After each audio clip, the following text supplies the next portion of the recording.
예, 오늘은 암몬이 받을 심판이라는 제목으로 우리가 말씀을 한번 묵상해 보겠습니다. 우리는 영향력이라는 얘기를 많이 씁니다. 큰 것이든 작은 것이든 구별하지 않고 영향력, 영향이 있다라는 말을 많이 쓰는데요. 영향력에는 사람들에게 좋게 하는, 선하게 하는 선한 영향력이 있는가 하면 다른 사람들을 악하게 하는 악한 영향력이 있습니다. 그런데 오늘 우리 성도님들은 어떤 영향을 받았습니까? 선하게 영향을 받았습니까? 아니면 악하게 영향을 받았습니까? 아마 시기에 따라 조금은 차이가 있을 거예요. 어떤 때는 사람들에게 선한 영향력을 받았을 때도 있고요. 때로는 악하게 영향력을 받았을 경우도 있을 겁니다. 그래서 나의 모델이 누구인지에 따라서 그 사람의 삶이 분명히 달라지는 겁니다. 어린아이일 때는 잘 모르잖아요. 장성해 가면서 청소년 시기가 되면서 이렇게 자신에게 영향을 끼치는 어떤 책이, 서적이 있는가 하면 때로는 어떤 사람이 있을 수도 있고요. 때로는 어떤 환경이 있을 수도 있습니다. 그러면 책을 통해서 영향을 받았을 때, 또 사람을 통해서 영향을 받았을 때, 또 환경에 의해서 영향을 받았을 때에 다 다르게 그 영향력이 나타날 겁니다. 그러면 우리는 이렇게 지금까지 살아오시면서 사람에게 영향을 받았다라고 여기면 나에게 스승이 될 만한 사람이 있었습니까?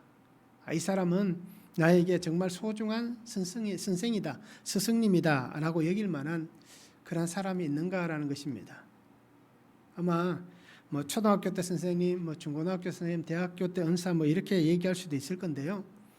그렇게 얘기하는 선생이 아니라 정말 나의 삶에 지대한 영향력을 끼치고 나도 그 사람을 닮아서 그렇게 살아가고 있다, 또 그렇게 살고 싶다 라고 여길 만한, 그러니까 내 삶의 모든 것, 나의 어떤 사고하는 부분, 살아가는 삶의 부분, 모든 것에 영향을 미친 사람이 있는가라는 것입니다. 그래서 성경에 보면 많은 사람들이 등장하잖아요. 그죠? 우리에게 성경의 인물들을 좋아하는 분들이 많을 거예요. 그래서 우리가 나는 그 사람 같이 닮았으면 좋겠다라고 여기는 성경의 인물들이 많이 있습니다. 그래서 우리가 성경에 통해서 보면 바울은 자신에게 영향을 준 사람을 누구라고 얘기합니까?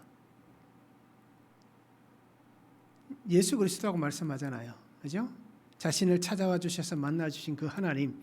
그래서 나는 그리스도의 장성한 분량까지 자라간다라고 얘기하잖아요.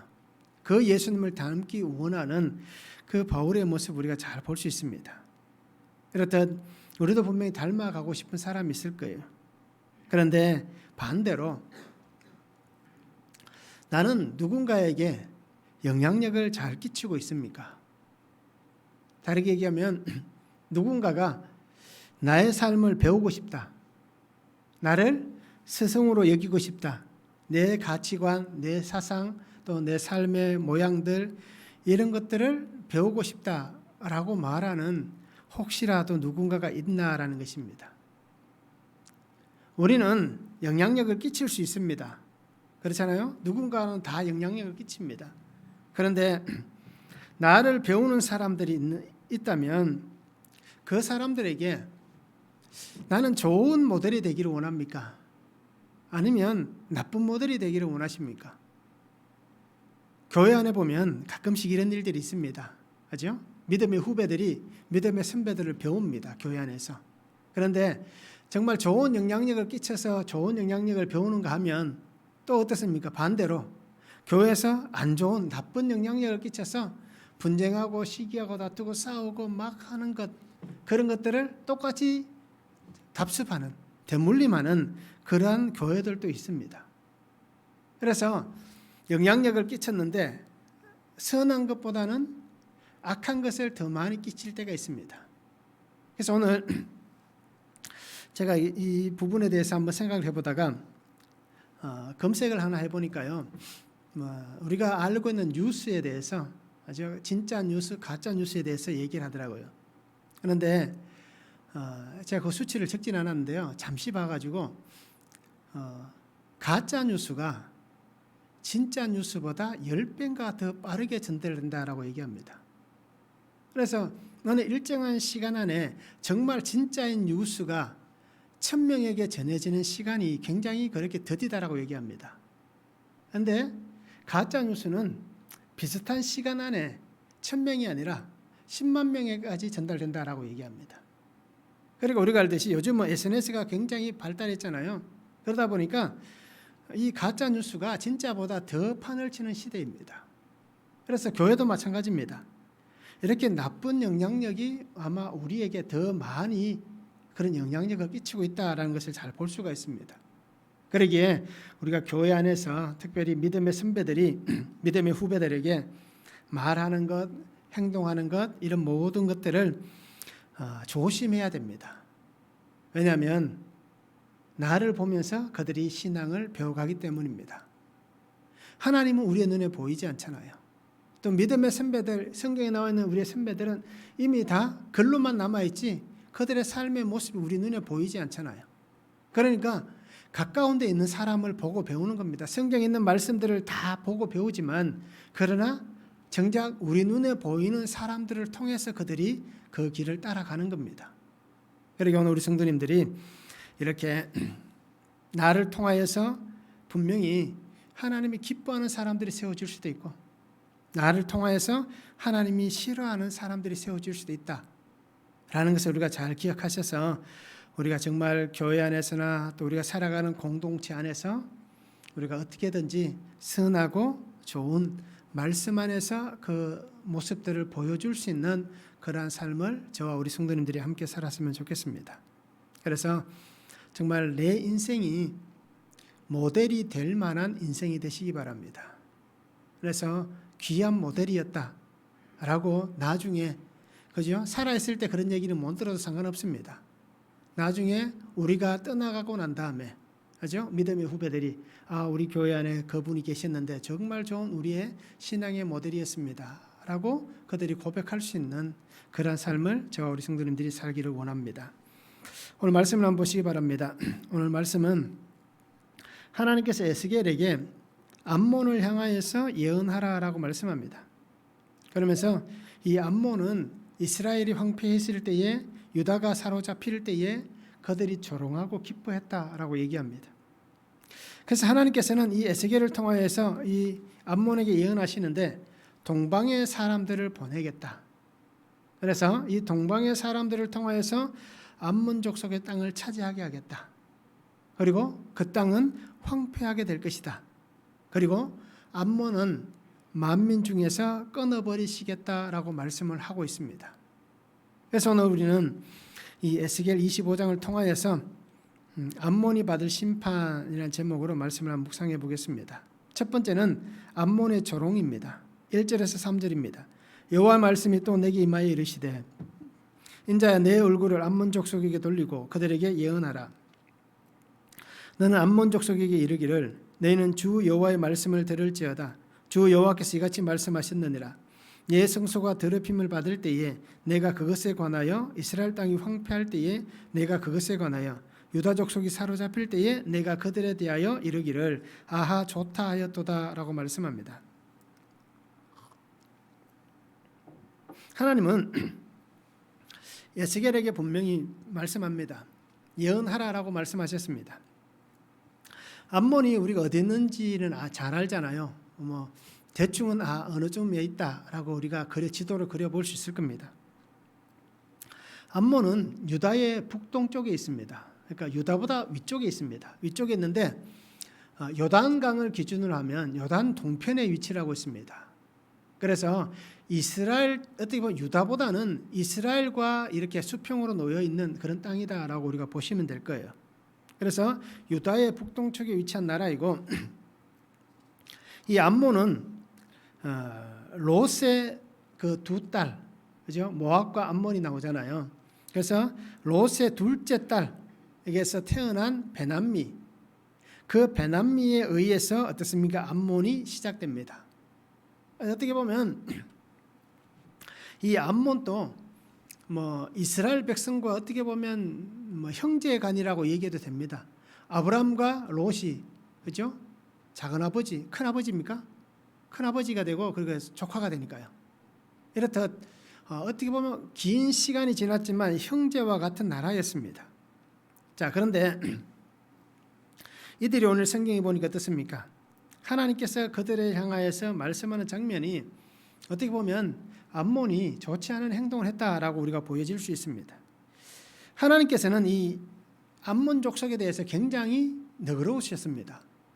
그리고 그들에 대해서 굉장히 좋게 대우해 주셨습니다. 특별히 어떻습니까? 가나안 땅을 정복할 때에 이스라엘 백성들이 가나안 땅을 정복해가는 그 과정에서 이 암몬 족속에게 하나님은 공격하지 말라라고 얘기합니다. 그 땅을 취하지 말라. 그래서 암몬 땅은 내가 너희에게 주지 않는다라고 말씀합니다. 신명기 2장 19절에 보면 암몬 족속에게 가까이 이르거든 그들을 괴롭히지 말고 그들과 다투지도 말라. 암몬 족속의 땅은 내가 네 기업으로 주지 아니하리니 이는 내가 그것을 롯 자손에게 기업으로 주었음이라라고 얘기합니다. 그래서 하나님은 이 롯에 대해서도 어떻습니까? 굉장히 너그러우셨잖아요. 누구 때문에요? 아브라함 때문에. 그래서 이 아브라함으로 인하여서 생겨난 귀한 은혜가 바로 이 롯에게 있었고 또 암몬 자손에게까지 연결이 되는 겁니다. 그래서 하나님은 정말 이 놀라운 은혜를 주신 거예요. 그래서 그 땅에서 어떻습니까? 이 암몬이 형통할 수 있도록 그리고 평안할 수 있도록 그들에게 은혜를 주셨습니다. 그런데 오늘 성경에 하나님은 이 에스겔을 통해서 예언하십니다. 왜 그들에게 예언하실까요? 암몬은 때로는 유다의 적이기도 했습니다. 그래서 다윗 시대에도 전쟁을 같이 하기도 했어요. 그리고 어떻습니까? 때로는 유다와 동맹을 맺으려고도 했습니다. 맺기도 했고요. 그래서 두 군데의 말씀을 보면 적이었을 때와 동맹을 맺었을 때를 우리가 알 수 있습니다. 열왕기하 24장 2절에 보면 여호와께서 그의 종 선지자들을 통하여 하신 말씀과 같이 갈대아의 부대와 아람의 부대와 모압의 부대와 암몬 자손의 부대를 여호야김에게로 보내 유다를 쳐 멸하라 하니라고 말씀합니다. 즉 암몬도 유다를 치는 그런 적 가운데 한 민족이었습니다. 그런데 예레미야 27장 3절에 보면 유다의 왕 시드기야를 보러 예루살렘에 온 사신들의 손에도 그것을 주어 에돔의 왕과 모압의 왕과 암몬 자손의 왕과 두로의 왕과 시돈의 왕에게 보내며라고 얘기합니다. 즉 여호야김 시대에는 이들을 멸하려고 했습니다. 그런데 조금의 시간의 차이가 존재하는 겁니다. 그래서 시드기야는 누굽니까? 마지막 왕이잖아요. 그죠? 이 시드기야 때는 어떻습니까? 이 모압과 암몬과 에돔과 두로와 시돈 이 나라들이 함께 동맹을 하자라고 얘기합니다. 누구를 향하여서? 바벨론을 향하여서 우리가 전쟁을 할 텐데 시드기야 당신도 우리와 함께 전쟁을 하자라고 얘기합니다. 동맹을 맺자라고 합니다. 그래서 이 암몬은 때로는 유다 땅을 멸하는 그런 위치에 처하기도 하고 때로는 이렇게 동맹을 통하여서 손을 잡기도 했습니다. 그런데 결국은 어떻게 되었습니까? 자신들의 이익을 따라서 그렇게 행동하는 겁니다. 바벨론이 유다를 공격할 때는 어떻습니까? 바벨론에 붙어야 그래도 무언가가 자신들에게 생겨날 것 같으니까. 그리고 바벨론이 조금 힘이 약해지는 것 같다라고 여기니까 어떻게 합니까? 자기들끼리 모여서 힘을 모아서 우리가 한번 이 바벨론에서 벗어나 보자 라고 그렇게 하고 있는 것입니다. 즉 자신들의 이익을 따라서 움직이고 있습니다. 그러면서 자신들에게 이익이 생길 것 같으니까 유다를 향하여서도 그들은 어떤 마음을 품고 있습니다. 그래서 하나님께서는 지금까지 이 암몬 자손에게도 긍휼을 베풀어 주셨습니다. 그들을 멸하지 않았습니다. 그런데 유다의 멸망을 보면서 또 예루살렘이 멸망하는 것을 보면서 여호와의 성전이 더럽혀지는 것을 보면서 그들이 한 행동, 그들이 품은 마음, 그것을 하나님께서 아셨기 때문에 이제는 내가 그냥 두어서는 안 되겠다라고 여기신 겁니다. 암몬은 유다를 향해서 조롱합니다. 오늘 성경에 보니까 그들이 기뻐하였다라고 얘기합니다. 좋다라고 얘기합니다. 이렇듯 조롱하는 그들을 향하여서 하나님은 이제는 더 이상은 멈추지 않겠다라고 말씀하는 겁니다. 비극을 보면서 좋아한다는 것, 상대방의 비극을 보면서 기뻐한다는 것, 이것은 어떻게 보면 참 좋지 않은 모습입니다. 자신들도 그런 비극에 빠질 수 있습니다. 자신들도 지금은 방관자의 모습이지만 언젠가는 그 조롱의 거리가 될 수도 있는 겁니다. 그런데 그들이 그렇게 한다는 것, 이것은 하나님께서는 더 이상 참지 않으시겠다라는 하나님의 결단을 내리는 그들의 행동입니다. 하나님께서는 성전이 더럽혀지고 황폐하고 사로잡히는 이 모습과 똑같이 이제 내가 너희들에게도 그렇게 하겠다라고 얘기합니다. 결국 오늘 하나님은 에스겔을 통해서 그 암몬에게 어떻게 예언하는데, 어떻게 보면 이스라엘 백성들은 자기들의 죄로 멸망하는 거잖아요. 자신들이 하나님을 떠나고 하나님 앞에서 어떻습니까? 그 우상을 섬기고 하나님의 말씀에 순종하지 않고 그렇게 살아서 결국 죄로 인해서 멸망을 당하는데, 그것을 보면서 기뻐하고 조롱하는 이 암몬은 결국 자신들도 너희의 죄로 인해서 멸망을 당할 것이다 라는 것입니다. 조롱은 무엇입니까? 우리가 국어사전에 보면 조롱이라는 단어는 비웃거나 깔보면서 놀리는 것이라고 되어 있습니다. 그래서 비웃는다는 것, 깔본다는 것, 놀리는 것, 이것이 조롱이다 라고 그렇게 사전에 얘기합니다. 원수라고 하더라도 그 멸망을 보면서 기뻐하거나 조롱해서는 안 됩니다. 그렇잖아요. 사람들은 그렇게 할 수 있을 거예요. 사람들은 내가 싫어하는 사람이 이렇게 멸망하는 거 보면 오늘 이 암몬 자손들 같이 조롱할 거예요. 비웃을 거예요. 그런데 하나님께서 뭐라고 얘기합니까? 하나님은 원수라고 해도 원수가 멸망한다 하더라도 절대로 비웃거나 조롱하지 말라라고 그렇게 말씀하고 있습니다. 그래서 레위기 19장 18절에 보면 원수를 갚지 말며 동포를 원망하지 말며 내 이웃을 사랑하기를 내 자신과 같이 사랑하라 라고 얘기하는 겁니다. 그리고 예수님도 마태복음 5장 44절에 보면 나는 너희에게 이르노니 너희 원수를 사랑하며 너희를 박해하는 자를 위하여 기도하라 라고 말씀합니다. 세상은 이렇게 비난하고 조롱하고 비웃을 수 있지만 하나님은 뭐라고 얘기합니까? 절대로 원수를 향해서 그 모습대로 행동하지 말라라고 얘기합니다. 오히려 그를 사랑하라라고 얘기하는 겁니다. 그를 위해서 기도하라라고 말씀을 하고 있습니다. 이 삶을 사는 것이 힘듭니다. 하나님을 알아야만 이러한 삶을 살 수가 있습니다. 그런데 암몬은 왜 이 삶을 살지 못합니까? 하나님을 알지 못하기 때문입니다. 즉 그들의 조상이라고 얘기할 수 있는 롯부터 시작하더라도 그에게는 믿음이 없는 자의 삶의 모습입니다. 그러기에 오늘 우리는 예수님의 말씀에 순종하는 삶이 얼마나 하나님의 은혜 안에 거하는 삶이고 또 하나님과 함께 살아가는 삶인지를 분명히 우리가 잘 인식해 볼 수 있는 그런 시간이 됐으면 좋겠습니다. 말씀을 한번 적용해 보시기 바랍니다. 나는 조롱이나 비웃거나 깔보면서 혹시라도 놀리는 행동을 하고 있지는 않습니까? 그러면 그런 조롱하는 그 삶 속에서 내가 어떻게 행동해야겠습니까? 앞으로는 지금까지 내가 그렇게 조롱하는 그러한 삶을 살았다면 이제부터는 내가 어떻게 살아가야 할지를 한번 말씀을 적용해 보시기 바랍니다. 원수 같은 사람이 있습니다. 그죠? 원수 같은 사람이 분명히 있습니다. 그런데 오늘 예수님의 말씀같이 이 원수 같은 사람을 사랑하고 기도할 수 있습니까? 그를 사랑할 수 있고 그를 위해서 기도해 줄 수 있습니까? 과연 그 사람은 누구입니까? 말씀을 한번 적용해 보시기 바랍니다. 두 번째는 황폐하게 하실 것이다 라고 말씀합니다. 4절에서 5절에 말씀합니다. 그러므로 내가 너를 동방 사람에게 기업으로 넘겨주리니 그들이 내 가운데 진을 치며 내 가운데 그 거처를 베풀며 내 열매를 먹으며 내 젖을 마실지라.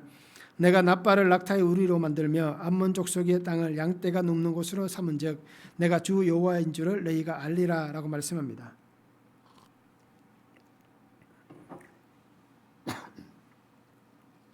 하나님은 암몬을 향하여서 너희가 한 행동대로 내가 똑같이 하겠다라고 말씀합니다. 그래서 오늘 성경에 보면 동방 사람에게 기업으로 넘겨주겠다라고 얘기합니다. 이 동방 사람은 쉽게 생각하면 암몬 동쪽에 있는 사람들입니다. 그래서 우리가 동방박사들이라고 얘기하잖아요. 즉 그 동방과 같은 의미입니다. 그래서 지금 있는 지역보다 더 동쪽에 있는 사람들, 즉 이 동방 사람은 갈대아 사람이라고 표현할 수 있습니다. 즉 바벨론을 얘기할 수 있습니다. 그리고 이 동방의 사람은 바벨론 사람뿐 아니라 동방에 있는 유목민 중에서 아랍 사람이라고 표현하기도 합니다. 그래서 암몬과 연결되어져 있지는 않지만 암몬 동쪽에 살아가고 있는 유목민들 중에 아랍 사람들, 이 사람들을 동방 사람이다라고 얘기를 합니다. 그래서 하나님께서는 이 동방 사람들에게 내가 너를 넘겨주겠다라고 얘기합니다. 즉 이 얘기는 뭐겠습니까? 내가 너희들을 멸망시키겠다, 심판하겠다라고 말씀합니다. 즉 바벨론에 의해서 너희가 멸망을 당하게 될 것이다 라고 얘기합니다. 실제로 신학자들의 해석을 보면 이렇게 얘기합니다. 바벨론이라는 나라의 그 묵인하에, 즉 이 암몬도 어떻습니까? 군대가 있고 강한 나라입니다. 그런데 이 바벨론이 자신들이 해도 충분함에도 불구하고 자신들의 묵인하에 동방의 아랍 유목민에 의해서 이 암몬 족속을 치겠다라는 것입니다. 그렇게 쳤다라고 얘기합니다. 그래서 이 유목민들에 의해서 그 땅의 소산물을 뺏기고, 그리고 그 땅에서 나는 모든 것을 잃어버리게 될 것이다.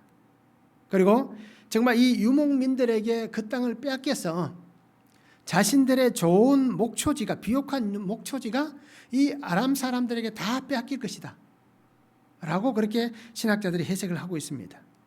그래서 똑같은 해석입니다. 결국 바벨론에 의해서 멸망을 당하는 것, 그들이 세워가는 그 사람들, 그들이 보낸 사람들에 의해서 멸망을 당하는 것입니다. 그 땅에 있는 모든 열매가 다 사라집니다. 그들이 가지고 있는 가축의 그 모든 것들이 다 사라집니다. 결국 내가 소유할 수 있는 것은 아무것도 없습니다. 전쟁에서 지면 모든 것을 전리품으로 다 빼앗기는 겁니다. 그러면 혹시라도 내가 전쟁에서 살아남았다 하더라도 내가 가지고 갈 수 있는 것은 아무것도 없습니다. 그리고 랍바는 이 암몬의 수도입니다. 그래서 이 랍바가 어떻게 됩니까? 낙타들의 우리가 된다라고 얘기합니다. 즉 모든 성이 다 허물어지는 겁니다. 짐승이 사는 땅이 된다라고 얘기합니다. 그리고 양떼가 눕는 땅이 된다. 즉 그 땅은 더 이상은 사람이 기거할 만한, 사람이 살 만한 땅이 될 수 없다라고 얘기를 하고 있습니다. 즉 이 땅에 황폐함이 곧 임할 것이다 라고 말씀합니다. 그들은 이 랍바, 암몬, 어떻게 보면 수도였기 때문에 도시가 번성했을 겁니다. 또 그 도시가 화려했을 겁니다. 그런데 그 도시의 번성함과 화려함의 터전이었던 곳이 하나도 남지 않는, 예수님께서 말씀하셨던 것이 돌 위에 돌 하나 남지 않는 그런 황폐함이 이 랍바를 덮치는 겁니다. 그리고는 그 땅에서 모든 사람들이 죽기도 하고 도망가기도 하는 겁니다. 결국 이곳을 아무도 찾지 않는 황폐한 땅이 되는 것입니다. 언제? 바로 멸망의 때가 되었어야 그것을 알게 될 것이다. 너희가 조롱한 그 조롱, 너희가 비웃은 그 비웃음의 결론이 바로 이것이다 라고 분명히 얘기를 해주고 있습니다. 이 모든 것을 주도하시는 분이 하나님이심을 너희들은 그때가 되면 분명히 알게 될 것이다. 그 멸망이 너희 눈앞에 다가올 때에 갈대아 사람들이, 동방의 사람들이 칼을 들고 너희 눈앞에 다가왔을 때에 너희가 그때서야 하나님을 알게 될 것이다 라고 그렇게 말씀하시고 있습니다. 결국 하나님의 돌보심이 아니면 한순간도 살아갈 수 없다는 것을 분명히 보여줍니다. 롯이 어떻게 살았습니까? 그리고 그 후손들이 어떻게 살아냈습니까? 우리가 분명히 잘 알잖아요. 한순간도 살아갈 수 없는 사람들이었는데 하나님께서 그들에게 살아갈 수 있는 환경을 주셨다는 겁니다. 정말 평안할 수 있는 환경도 주셨고 또 그 땅에서 번성할 수 있는 그 환경도 하나님이 주셨습니다. 그런데도 그들은 깨닫지 못하고 하나님 앞에 있는 모습입니다. 아모스 1장 14절과 15절에 이렇게 말씀합니다. 내가 랍바 성에 불을 놓아 그 궁궐들을 사르되 전쟁의 날에 외침과 회오리 바람의 날에 폭풍으로 할 것이며 그들의 왕은 그 지도자들과 함께 사로잡혀 가리라 여호와께서 말씀하셨느니라 라고 기록하고 있습니다. 예레미야 49장 2절에도 똑같이 얘기합니다. 여호와의 말씀이니라. 그러므로 보라 날이 이르리니 내가 전쟁 소리로 암몬 자손의 랍바에 들리게 할 것이라. 라빠는 폐허됨이 언덕이 되겠고 그 마을들은 불에 탈 것이며 라고 말씀합니다. 그 땅이 폐허더미가 된다라고 얘기합니다. 완전히 폭삭 무너져서 그 땅이 언덕이 될 것이다. 그 마을들은 불에 탈 것이다 라고 얘기합니다. 왕과 지도자들은 사로잡혀 간다. 즉 그렇게 좋은 자리에 살았던 사람들이, 부유했던 사람들이 그 삶에 어떻게 되겠다는 얘기입니까? 노예가 된다는 얘기입니다. 노예가 돼서 살아만 있어도 다행인데 결국 왕과 지도자들은 어떻게 되겠습니까? 그 땅에서 죽임을 당하게 되는 겁니다. 그러기에 오늘 하나님은 이 말씀을 통하여서 분명히 말씀하는 것은 들으시기 바랍니다. 겸손해야 한다라고 말씀합니다. 이 암몬의 삶도 마찬가지였고 오늘 우리의 삶도 하나님 앞에서 겸손해야 됩니다. 이들의 삶의 결론입니다. 그렇기 때문에 이들은 멸망당할 수밖에 없다, 황폐할 수밖에 없다라고 분명히 그들의 삶의 결론으로 그 음성을 듣게 되었습니다. 시편 127편 1절에 보면 여호와께서 집을 세우지 아니하시면 세우는 자의 수고가 헛되며 여호와께서 성을 지키지 아니하시면 파수꾼의 깨어 있음이 헛되도다라고 얘기합니다. 아무리 지키려고 해도 아무리 수고하고 애써도 하나님이 함께 하시지 않으면, 하나님께서 은혜 주시지 않으면 다 사라지는 겁니다. 우리가 알듯이 건강도 마찬가지입니다. 자신의 건강을 나는 정말 건강하다라고 자신할 만한 사람은 아무도 없습니다. 하나님이 치시면 모든 것은 끝이 납니다. 번성한 것도 마찬가지입니다. 나의 이 번성은 세상이 부러워할 만한 번성이다 라고 얘기를 해도 하나님이 치시면 끝이 납니다. 이렇듯 하나님 앞에서 우리는 겸손해야 됩니다. 그러지 않으면 안 되는 겁니다. 내가 이루었다라고 여기시지 말기 바랍니다. 하나님이 도와주셨기 때문입니다. 하나님이 세워주셨기 때문이고 하나님이 보호해 주셨기 때문이고 하나님께서 나의 울타리가 되어주셨기 때문에 그 울타리 안으로 이리가 들어올 수 없도록 하나님이 울타리가 되어주셨기 때문에 오늘 내가 그래도 이만큼 이렇게 살아갈 수가 있는 겁니다. 그리고 오늘 우리 성도님들은 하나님 앞에서 겸손하시기 바랍니다. 세상에서의 겸손함, 하나님의 말씀에 순종하며 겸손하며 지혜롭게 살아가는 그런 삶이 되기를 바랍니다. 오늘 우리에게 분명히 말씀합니다. 황폐하게 하신다라고 말씀하고 있습니다. 말씀을 한번 적용해 보시기 바랍니다. 내 죄로 인해 나의 삶에 황폐함이 찾아왔음을 인정하십니까? 혹시 우리가 지금 황폐하다면, 정말 고난과 아픔이 있다면 이 고난, 이 황폐함이 왜 생겨났는가? 내 삶의 결론이다라는 겁니다. 나의 죄 때문이란 겁니다. 내 죄가 이렇게 만들어내었다는 겁니다. 그리고 우리는 이 황폐함 인정해야 됩니다. 그러면서 우리는 그런 어리석은 자가 되지 말기를 바랍니다. 하나님을 원망하지 말기를 바랍니다. 왜 하나님 나에게 이런 고통을 주십니까? 왜 하나님 나에게 이런 아픔을 주십니까? 왜 나에게 이 환경을 주십니까? 라고 하나님을 원망하지 마시기 바랍니다. 왜요? 하나님께서 내 죄로 인한 삶의 황폐함이 찾아오게 했기 때문입니다. 그런데 감사할 것은 무엇입니까? 끊어지는 인생이 되지 않게 하시기 위해서, 그죠? 완전한 멸망당하는 인생이 되지 않게 하시기 위해서 하나님께서 지금 그 죄를 물으시는 겁니다.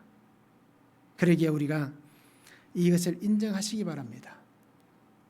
또 한 가지는 하나님 앞에서 두려움을 가지고 순종해야 될 것이 무엇이 있습니까? 내가 하나님 앞에서 무엇을 순종해야겠습니까? 순종할 것을 한번 말씀을 통해서 적용해 보시기 바랍니다. 세 번째는 조롱을 갚아주십니다. 6절과 7절에 말씀합니다. 주 여호와께서 이같이 말씀하셨느니라. 내가 이스라엘 땅에 대하여 손뼉을 치며 발을 구르며 마음을 다하여 멸시하며 즐거워하였나니 그런즉 내가 손을 내 위에 펴서 너를 다른 민족에게 넘겨주어 노략을 당하게 하며 너를 만민 중에서 끊어버리며 너를 여러 나라 가운데서 패망하게 하여 멸하리니 내가 주 여호와인 줄을 너희가 알리라 라고 말씀합니다.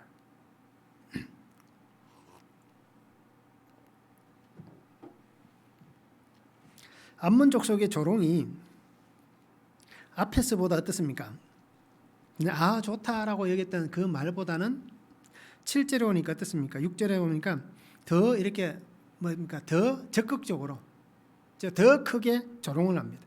손뼉을 치며 발을 구르며 마음을 다하여, 마음을 다했다, 멸시하며 즐거워했다라고 얘기합니다. 즉 이 조롱은 이제 도를 지나쳤다라고 얘기합니다. 그런데 왜 하나님께서 계속해서 이렇게 말씀하시는가를 우리가 분명히 보시기 바랍니다. 오늘 이들이 이스라엘 백성들을 조롱합니다. 그런데 하나님이 보실 때는 어떻습니까? 그 백성이 조롱당하는 것, 그 조롱은 결국 누구를 향하여 조롱을 하는 겁니까? 하나님을 향하여 조롱을 하는 것입니다.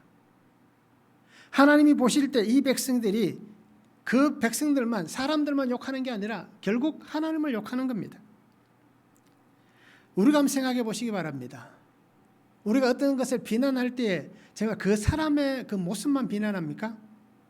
아니잖아요. 그 사람을 넘어서 모든 것을 다 동원해서 어떤 데는 뭐 그 조상들까지, 그 부모들, 자식들까지, 환경까지 다 조롱하잖아요. 그리고 때로는 어떻습니까? 그 사람이 종교인이라는 것을 알면 그 사람이 믿는 그 종교까지 비난을 같이 하잖아요. 자, 우리도 그런 성향이 있습니다. 그런 성욕을 가진 사람들입니다. 똑같은 사람들이에요.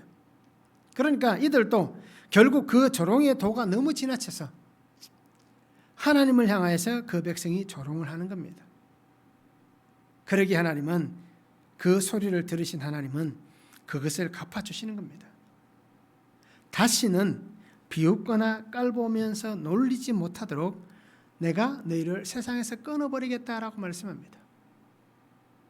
그 생명이 하나님을 향하여서 저주하고 조롱하는 그 백성들을, 그 민족을 하나님 내가 끊어버리겠다라고 얘기합니다. 성경에 보면 우리가 어떻습니까? 하나님을 비방하는, 성령을 회방하는 죄는 사하심을 얻지 못한다라고 얘기하잖아요. 다른 것은 우리가 죄를 지을 수도 있고 실수할 수도 있고 때로는 우리가 비난도 할 수 있고 때로는 욕을 할 수도 있고 그렇습니다. 저도 마찬가지입니다. 때로는 비난의 얘기도 할 때도 있고 다른 사람을 욕할 때도 있고 그렇습니다. 그런데 그것이 너무 지나쳐서 하나님을 향하여서 비난하고 조롱하고 회방하는 자는 결국 하나님 앞에서 용서함을 얻지 못한다라고 얘기합니다. 그러기에 오늘 성경에도 분명히 얘기하는, 내가 너희가 다시는 비웃지 못하게 하겠다, 다시는 깔보지 못하게 하겠다, 다시는 그 입을 열어서 놀리지 못하게 하겠다라고 하나님께서 분명하게 말씀해 주시고 있습니다. 오늘 이 상황 속에서 우리가 분명히 기억하시기 바랍니다. 사람들은 이 소리를 들을 때 어떻습니까? 참지 못할 수도 있습니다. 오늘 누군가가 나를 조롱한다면 우리는 그 소리를 참지 못할 수도 있습니다. 제가 강권사님을 향해서 굉장히 심한 말로 조롱하면 권사님 참을 수 있겠습니까? 못 참잖아요. 그런데 오늘 성경에서는 뭐라고 얘기할까요? 하나님은 그 소리가 혹시 우리에게 들려진다 하더라도, 똑같이 복수하고 싶은 마음이 생긴다 하더라도, 이게 사람의 마음이에요. 그런데 하나님은 그렇게 하지 말라라고 얘기합니다. 왜요? 하나님께서 하시겠다라고 말씀하시기 때문입니다. 오늘 성경도 마찬가지잖아요. 이스라엘 백성들도 결국 멸망당합니다. 그런데 하나님께서 이 암몬을 놔뒀다가 이스라엘에게 다시 강성하게 한 다음에 이스라엘 백성들이 그들을 심판하고 그들에게 이것을 복수하는 그 길을 하나님 열어주신 게 아니라, 너희들은 참아라, 이 문제는 내가 해결하겠다라고 말씀하는 겁니다. 그래서 로마서 12장 19절에 보면, 내 사랑하는 자들아 너희가 친히 원수를 갚지 말고 하나님의 진노하심에 맡기라 기록되었으되 원수 갚는 것이 내게 있으니 내가 갚으리라 주께서 말씀하셨다라고 기록하고 있습니다. 하나님께서 분명히 말씀합니다.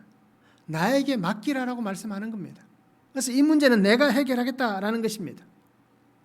우리가 다윗의 모습을 한번 보시기 바랍니다. 다윗은 도망갈 때에 압살롬에 의해서 반역이 일어나고 도망을 가잖아요. 그런데 그 도망가는 길가에서 사울과 똑같은 베냐민 족속 중에 이 시므이라는 사람이 나옵니다. 그래서 이 시므이가 도망가는 다윗을 향해서 굉장히 저주하고 욕을 합니다.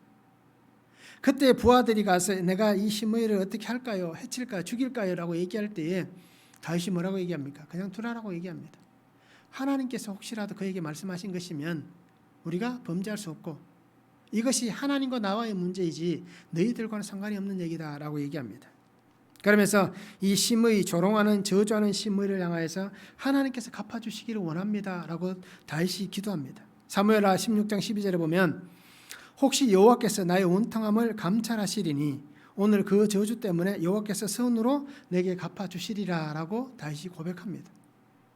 내가 지금 당하는 이 고난, 이 저주, 이 아픔 하나님께서 선으로 갚아주시기를 원합니다. 즉 내가 이것을 해결하는 것이 아니라 하나님께서 갚아주시기를 원합니다 라고 구하고 있습니다. 믿음으로 하나님의 은혜를 구하는 것입니다. 그러면서 역사하실 하나님을 기대하면서 그 믿음의 삶을 살아가면 되는 겁니다. 분명히 갚아주십니다. 하나님은 그 대가를 치르게 해 주십니다. 우리는 하나님께 맡기면 됩니다. 하나님께 맡기고 하나님의 손에 의탁하면 됩니다. 내 힘이나 내 방법이 아닌 하나님께서 역사하심으로 그 해결하시는 그 방법대로 이루어갈 수 있도록 그 은혜를 구하며 우리가 맡기고 살아가면 됩니다. 그런데 우리가 성경에도 보면 알잖아요. 압살롬은 어떻게 했습니까? 동생의 문제를 가지고 하나님께서 이 문제를 해결해 달라고 기도하지 못하고 결국 자기의 방법을 가지고 자기의 지혜를 가지고 그 문제를 해결하다가 그 땅에서 쫓겨나는 일이 생겨나잖아요. 결국 그 모든 죄의 결과가 어떻게 됩니까? 압살롬이 전쟁에서 죽는 그러한 자신의 삶의 결론을 맞이하게 되는 겁니다. 그러기에 오늘 우리는 내 힘이나 내 방법을 따라가지 마시기 바랍니다. 오늘 우리에게는 그럴 만한 힘도 없습니다. 그럴 만한 지혜도 없습니다. 하나님께서 이 문제들을 해결해 주실 수 있도록 하나님 앞에 구할 수밖에 없다는 것을 기억하시기 바랍니다. 그래서 아버지께서 분명히 갚아주십니다. 그래서 오늘 7절에도 분명히 말씀하잖아요. 내가 손을 내 위에 펴서 라고 말씀합니다. 암몬 자손의 그 위에 하나님이 손을 펴시겠다. 그런데 이 손을 펴는 것은 하나님은 손을 펴실 때 어떻습니까? 이 손을 펴실 때에 그 백성을 구원하시기 위해서 손을 펴셨습니다.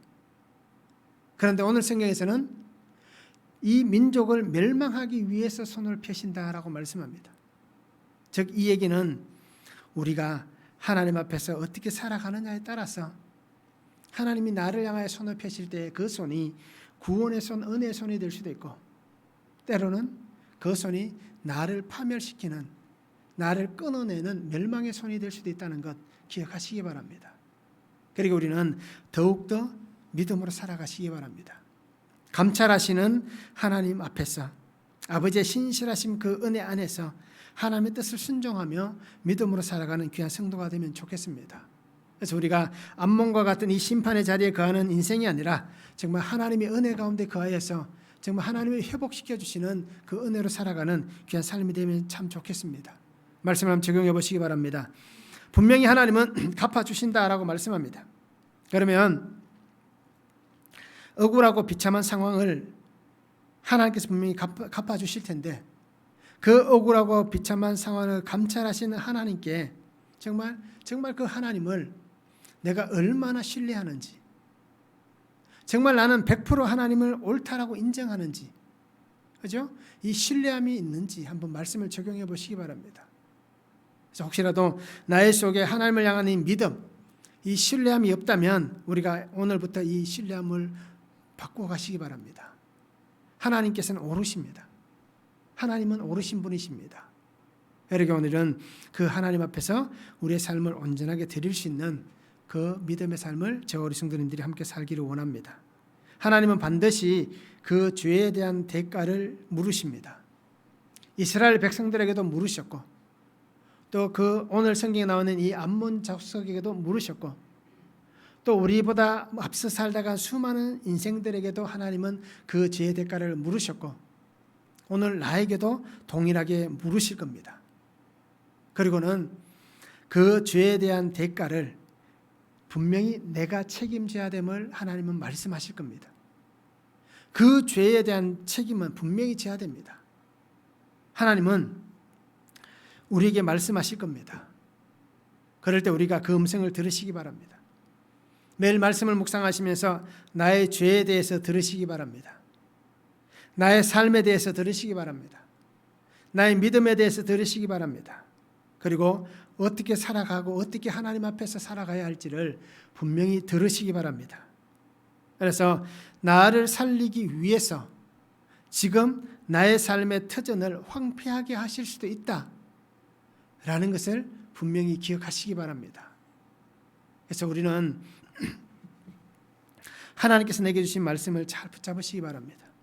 고난의 때, 시험의 때, 환난의 때를 분명히 맞을 수도 있습니다. 그때에도 하나님께서 나를 빼앗기지 않고 하나님께서 나를 자녀로 끝까지 세워가시기 위해서 나에게 그 환난의 때를 주셨다라는 것입니다. 그리고 우리 성도님들은 주의 음성을 들으시기 바랍니다. 매일 말씀을 묵상하시면서 나에게 주시는 주님의 말씀을 붙잡으시기 바랍니다. 포도나무 가지가 포도나무에 붙어있지 않으면 열매 맺을 수 없습니다. 열매 맺는 것은 고사하고로서라도 죽습니다. 가지가 그 원줄기에서 떨어나가면 곧 말라 죽습니다. 그리고 우리는 주님의 말씀을 꼭 붙잡고 살아갈 수 있기를 원합니다. 그래서 세상에 갇혀서 또는 세상에 빠져서 세상 속에 동화되어서 그곳이 나를 멸망으로 이끄는 줄도 모르고 그곳에 빠져서 사는 인생이 아니라 그 자리에서 우리가 넘어 나오시기 바랍니다. 내 힘으로 나올 수 없다면 기도하시기 바랍니다. 그래서 죽어가는 인생이 되지 말고 하나님 앞에서 건짐을 받으시기 바랍니다. 그리고 내가 그 상황에 처했던 수많은 그 사건들을 통해서 나를 만나주신 예수님을 전할 수 있는 그러한 성도가 되면 좋겠습니다. 그래서 주님과 함께 사시기 바랍니다. 구속의 은혜 안에 살아가시기 바랍니다. 그리고 예수님께서 나를 이끄시는 대로 그 삶을 인도하시는 대로 아버지의 긍휼의 그 사랑 가운데 살아가는 귀한 성도가 되면 좋겠습니다. 그래서 오늘도 나의 이 황폐한 터전 위에 예수 그리스도의 생명의 씨앗이 자라게 하시는 그 은혜를 붙잡고 오늘도 나를 생명의 부요함으로 이끄시는 그 아버지의 사랑 안에 살아가는 성도가 되면 좋겠습니다. 그래서 매일매일 우리가 하나님과 함께 동행하시면서 하나님의 능력을 보며 그 믿음 안에 승리할 수 있기를 원합니다. 기도하시겠습니다. 사랑의 아버지 하나님 감사합니다. 오늘도 주의 은혜 가운데 말씀하여 주시고 우리의 삶의 걸음을 인도해 주심에 감사를 드립니다. 아버지 하나님, 우리가 살아가는 모든 삶을 주께서 아시오니 오늘 말씀같이 아버지 하나님을 향하여서 우리가 조롱하는 인생이 되지 않게 하여 주시옵소서. 아버지 하나님, 정말 하나님을 떠나는 하나님에게서 끊어짐을 당하는 인생이 되지 않도록 주님 우리의 모든 환경 속에 역사하여 주시고 또 혹시라도 환난이나 공고나 핍박이나 어려운 일들을 통하여서 황폐함을 통하여서 나를 찾아와 주신다면 내가 아버지 하나님 그 상황 속에서 감사함으로 아버지를 만날 수 있도록 은혜를 다하여 주시옵소서. 그래서 하나님 나를 멸망시키는 그 환난이 아니라 나를 구원하시는 환난임을 깨닫게 하시고 말씀하시는 주의 음성을 듣게 하여 주셔서 내가 살아가는 모든 삶에서 주와 함께 동행하는 하나님의 손이 나를 향하여 펴고 있는데 그 펴신 손이 나를 구원하시는 하나님의 손임을 분명히 깨달을 수 있도록 그 손을 붙잡을 수 있도록 아버지 은혜를 다하여 주시옵소서. 그래서 아버지 하나님 행여나 살아가면서 내가 이 암몽과 같은 인생이 되지 않도록 주님 나의 삶의 울타리가 되어주시고 방패가 되어주시고 아버지 하나님 세상 속에 빠져서 그 세상에 동화되어 가지 않도록 주님께서 나를 그 수렁에서 건져주시고 아버지 하나님 기도하며 하나님 뜻을 붙잡고 말씀을 붙잡고 그 수렁에서 올라올 수 있는 믿음과 능력과 은혜를 다하여 주시옵소서. 오늘도 우리의 삶 속에 말씀하시는 주님을 온전히 순종하며 따라가기를 원하오니 아버지 하나님 날마다 우리의 삶에 역사하여 주시옵소서. 감사를 드리며 예수 그리스도의 이름으로 기도하옵나이다. 아멘.